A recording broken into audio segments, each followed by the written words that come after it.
எல்லாருமே இந்த ஒரு ஷோ வந்து கண்டிப்பாக பார்த்துருப்பீங்க. பார்க்காத ஆளே இருக்க மாட்டீங்க.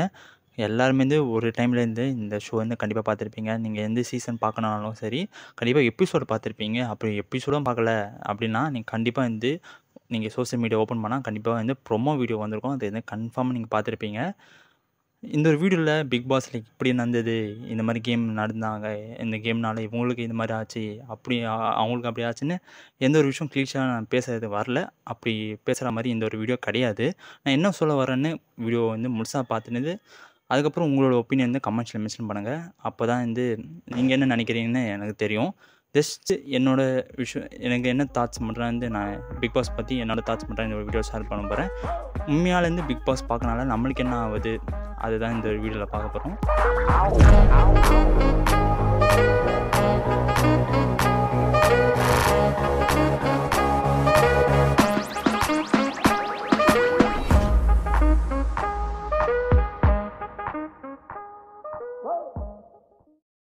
ஃபர்ஸ்ட் ஆஃப் ஆல் வந்து பிக் பாஸ் பற்றி பேசணும்னா, பிக் பாஸோட ஆரிஜின் வந்து கண்டிப்பாக நம்மளுக்கு தெரிஞ்சே ஆகணும். பிக் பாஸோட ஆரிஜின் என்ன, இது வந்து இந்தியா ஷோலாம் கிடையாது. இது வந்து ஒரு ஃபாரின் கண்ட்ரி ஷோ தான். நெதர்லாண்டில் 1999 ஒரு டெலிவிஷனாக வந்து பிக் பெதர் அப்படின்னு வந்து ஷோ ஆரம்பித்தாங்க.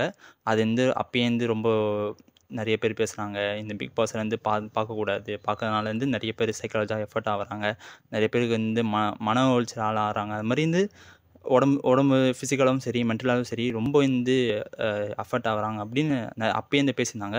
ரொம்ப ஃபேமஸ்னால ஃபாரின் கண்ட்ரீஸ்லேருந்து நிறைய பேர் பார்க்க ஆரம்பிச்சோன்னா இந்தியாவிலும் இந்த மாதிரி ஷோ வந்து கொண்டு வரலான்னு பிக் பாஸ் வந்து கொண்டு வந்தாங்க.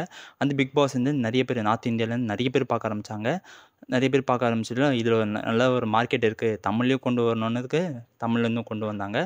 சீசன் 1, சீசன் 2, சீசன் 3 இப்போ வந்து சீசன் 9 வந்து நிற்குது. பேசிக்காக வந்து இந்த ஒரு கேம் வந்து ஒரு எமோஷனல் ப்ளே தான். நம்மளோட எமோஷன் வச்சு தான் நம்மளோட எமோஷனும் சரி, இல்லைனா அதில் வந்து கலந்துக்கிறாங்க அவங்களோட எமோஷனும் சரி, 2 பேர் எமோஷனும் சேர்ந்து தான் இந்த பிக் பாஸே வந்து ரன் ஆகுது. நம்மளோட ஹியூமன் ஆரிஜின்லேருந்து ஒரு எமோஷன் தான், வைலன்ஸ் எமோஷன். நம்ம வந்து சும்மாவே வந்து பஸ்ஸில் ட்ரெயினில் போகும்போது வந்து எங்கேயாச்சும் வெளியே போகும்போது யாராச்சும் 2 பேர் சண்டை போட்டுக்கிட்டாலும், இல்லை யாராச்சும் சண்டை போட்டுக்கிட்டாலும் சரி, நம்ம கண்ணு வந்து கண்டிப்பாக அங்கே பார்க்கும். நம்ம கண்ணு வந்து எதுவுமே வந்து நோட்டீஸ் வேறு எது விஷயம்னாலும் நோட்டீஸ் பண்ணாமல் இருக்கலாம். ஆனால் வைலன்ஸ் ஒரு இடத்துல நடந்தால் அது வந்து கண்டிப்பாக வந்து நம்ம கண்ணு வந்து நோட்டீஸ் பண்ணோம். அங்கே தான் என்ன நடக்குது, ஏதோ இன்ட்ரெஸ்டிங்காக இந்த விஷயம் நடக்குது, ஏதோ நமக்கு தெரியாத விஷயம் நடக்குதுன்னு நம்ம கண்ணு வந்து அங்கே கண்டிப்பாக பார்க்கும். வைலன்ஸ் வந்து ரொம்ப இன்ட்ரெஸ்டிங்காக பார்ப்பாங்கன்னு நிறைய பேருக்கு தெரியும். அதே தான் இந்த ஒரு ஷோலேயே நடக்குது. வைலன்ஸ்னால இருந்து எல்லாருமாலும் இந்த ஷோ வந்து ரன் ஆகுது. ஓகே, இந்த ஷோனால் என்னென்னலாம் நம்மளுக்கு வந்து பாதிப்பாகுது அப்படின்னு நான் இந்த சிம்பிளாக சொல்லணுன்னா, அது நீங்கள் ஒரு 2 பேர் சண்டை போட்டுக்கிறாங்க அப்படின்னா, அது வந்து சைக்காலஜிக்கலாக நம்மளுக்கு வந்து வைலன்ஸ் வந்து ஒரே ஒரு விதை போட்டு தான் இருக்குது. நம்ம உள்ளேருந்து சைக்காலஜிக்காக வந்து ஒரு விதை போட்டு தான் இருக்குது. இப்போ வந்து நேரில் இப்போ அந்த ஷோவில் நடக்கிறது வந்து நம்ம வந்து பார்த்துட்டு இருக்கோம். அதுவே வந்து வெளியே நடந்தாலும் நம்ம பார்த்துட்டு தான் இருக்க போகிறோம். அது மாதிரி நடக்கும். அதே மாதிரி வந்து அந்த கலந்துருக்க அவங்களுக்கும் வந்து அது மாதிரி நடக்கும். அவங்களுக்கும் வந்து சைக்காலஜிக்காக ரொம்ப அஃபெக்ட் ஆகும். ப்ளஸ் வந்து அவங்களுக்கும் வந்து ஒரு ப்ளஸ்ஸான ஒரு பெனிஃபிட்ஸாக இருக்குது. அது போய் அது வந்து மிகப்பெரிய வந்து ஷோவு, அதனால் வந்து பெரிய மார்க்கெட்டு கிடைக்கும். நிறைய பேருக்கு நம்ம தெரிய வரும். நிறைய பேர் நம்ம வந்து எப்படியாலும் ஃபேமஸ் ஆகணும் அப்படி இருப்பாங்க. எப்படியாலும் ஃபேமஸ் ஆகணும், எனக்கு எந்த நல்ல பேரில் தான் ஃபேமஸ் ஆகணும், இல்லை எனக்கு நான் சண்டை போட்டாலும் பரவாயில்ல, எனக்கு ஃபேமஸ் ஆனால் போதும் அப்படின்னு நினச்சோம். ஏன்னா வந்து ஒரு டைம் ஃபேமஸ் ஆகிட்டா போதும், அவங்களுக்கு வந்து சான்ஸ் வந்துகிட்டே இருக்கும். மூவி சான்ஸ் ஆகட்டும், இல்லைன்னா ஏதாச்சும் ஷோ பண்ணுற சான்ஸ் ஆகட்டும். நீங்கள் மூவி பண்ணுறாங்கன்னா, மூவி சான்ஸ் வந்துன்னா அந்த மூவி எடுத்து அவங்களோட டேலண்ட்றான் அவங்க வந்து சர்வே பண்ணி அவங்களோட டேலண்ட்டில் இருக்குது, அதுவும் ஒரு பெனிஃபிட்ஸாக இருக்கும். ஆனால் நம்மளுக்கு தான் ஒரு பெனிஃபிட்ஸும் கிடையாது. நம்ம பார்க்குற வியூவர்ஸுக்கு வந்து கண்டிப்பாக வந்து ஒரு பெனிஃபிட்ஸும் கிடையாது. இது கலந்துக்கிறவங்களுக்கு ஒரே ஒரு பெனிஃபிட்ஸ் தான், ஏதாச்சும் சான்ஸ் கிடைக்கும். அதுவும் அவங்களுக்கு டேலண்ட் இருந்தால் மட்டும்தான் ஏதாச்சும் விஷயத்த வந்து சான்ஸ் கிடைச்சா அது வந்து சர்வே பண்ண அவங்க தக்க வச்சுக்கிறதுக்காக அவங்க டேலண்ட் வந்து அவங்களுக்கு உதவி பண்ணும். தென் வந்து இது நடத்துகிற ஷோஸ், அதாவது பிளாட்ஃபார்ம்ஸு, அவங்களுக்கு வந்து அட்வர்டைஸ்மெண்ட் மூலமாக வந்து அவங்களுக்கு வந்து பெனிஃபிட்ஸ் கிடைக்கும். பிக் பாஸ் வந்து நீங்கள் நிறைய பேர் பார்த்துருப்பீங்க, பார்க்காத ஆளே இருக்க மாட்டீங்க. இது வந்து நீங்கள் கொஞ்சம் நினச்சி பாருங்கள். யாராச்சும் வந்து பெரிய ஆளுங்க, சக்ஸஸ்ஃபுல் பீப்புள்ஸை வந்து யாராச்சும் கிட்டே போய் கேட்டு பாருங்களேன். யாராச்சும் கிட்டே போய் நீங்கள் எதாச்சும் ரியாலிட்டி ஷோ பார்ப்பீங்களா, ஏதாச்சும் ஷோ பிக் பாஸ் மாதிரி பார்ப்பீங்களா அப்படின்னு கேட்டிங்கன்னா, கண்டிப்பாக வந்து நான் பார்க்க மாட்டேன் அப்படின்னு சொல்லுவாங்க. அப்படி பார்த்தேன், நான் பார்ப்பேன், இது மாதிரி எபிசோடெலாம் பார்ப்பேன் அப்படி சொல்கிறாங்கன்னா, அவங்க வந்து பொய் சொல்கிறேன்னு அர்த்தம். இல்லை 2-3 கிளிப்பு பார்த்துட்டு, ஏதாச்சும் 30 செகண்ட்ஸ் ஒரு 50 செகண்ட்ஸ் வந்து பார்த்துட்டு, இது பார்த்தேன் அப்படி வேணால் சொல்லுவாங்க. ஆனால் நான் ஃபுல்லாக உட்காந்து நான் பிக் பாஸ் பார்ப்பேன் அப்படின்னு யாருமே சொல்ல மாட்டாங்க. அவங்களோட கரியரில் க்ரோத் கிடைக்கும். அது அவங்களுக்கே தெரியும். நீங்கள் வந்து கொஞ்சம் நினச்சி பாருங்கள், யாராச்சும் சக்ஸஸ்ஃபுல் பீப்புள் வந்து இந்த மாதிரி பிக் பாஸ் பார்ப்பாங்களா அப்படின்னு கேட்டு பாருங்கள். கண்டிப்பாக வந்து இப்போ ஆளாக வந்து ரியாலிட்டி ஷோ வந்து உட்காந்து பார்க்க மாட்டாங்க. ஏன்னா டோட்டலி டைம் வேஸ்ட்டு. தென் இந்த விஷயம் நான் சொல்லி ஆகணும். நீங்கள் பிக் பாஸ் பார்க்கும்போது வந்து அந்த நேரத்தில் மட்டும்தான் வந்து உங்களுக்கு வந்து ரொம்ப சூப்பராக, ரொம்ப என்டர்டெயின்மெண்ட்டாக வந்து சூப்பராக இருக்குது அப்படின்னு நினைப்பீங்க. ஆனால் அது முடிஞ்சிட்டோன்னே, அந்த ஷோ முடிஞ்சிட்டோன்னே வந்து அடுத்த எபிசோடில் என்ன நடக்கும், நாளைக்கு என்ன நடக்கும் அப்படின்னு நீங்கள் யோசிப்பீங்க. இல்லை அப்படி ஃப்ரெண்ட்ஸ்கிட்ட போய் வந்து நல்லா கலாய்ச்சி பிக் பாஸ் பற்றி பேசுவீங்க.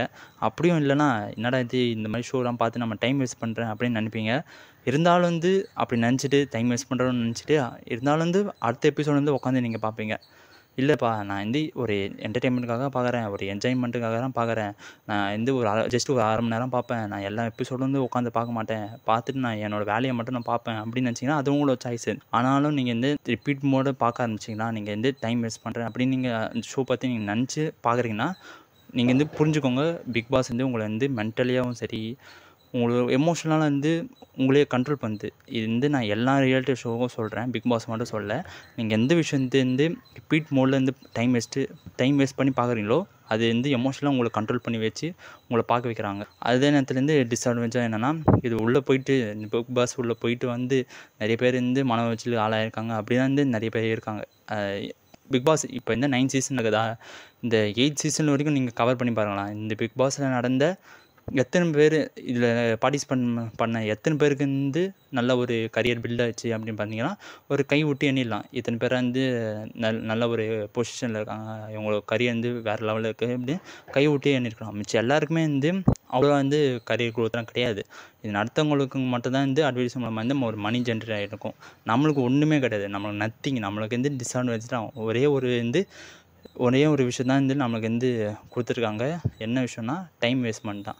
நம்ம இருக்கிறதே வந்து டைம் தான் நமக்கு முக்கியமே. அந்த டைமும் நம்ம வேஸ்ட் பண்ணிட்டோம் இருக்கணும்னா நீங்கள் நினச்சிக்கோங்க. நான் சொல்லிட்டேன்.